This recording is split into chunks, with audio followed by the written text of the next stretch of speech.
කවුරු හරි මොනවා අහගෙන ආවත් ඔයා ඉංග්‍රීසියෙන් කතා කරා. කොහොමද ඉතින් ඉංග්‍රීසි බැරි එකෙක් ඉංග්‍රීසි කතා කරා මෙතනින්ම සංනිවේදනය ඉවරයි. පොඩි උන්ගේ තියෙන සංනිවේදන කුසලතා මරලා දාන එක කරන්නේ. මම මීඩියා කෝස් ඩ්‍රාමා කෝස් කීයක් කරලා තියෙනවද?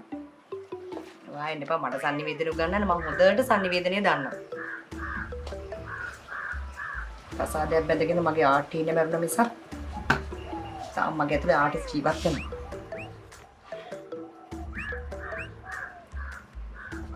සුබ සන්ධ්‍යාවක්.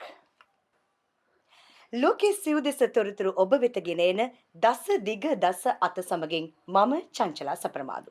අද දවසේදී අපි සාකච්ඡා කිරීමට සූදානම් වන්නේ ලංකාවේ මාරක රිය අනතුරු පිළිබඳව.